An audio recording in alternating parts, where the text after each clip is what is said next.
Austin ISD's McCallum High School this morning confirmed another case of whooping cough on its campus. This is the third case at McCallum since November.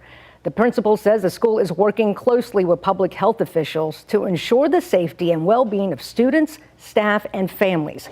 Austin Public Health recommends vaccinating your family if you haven't already, for parents to consult with the child's doctor on whooping cough exposure, and to watch for symptoms at home.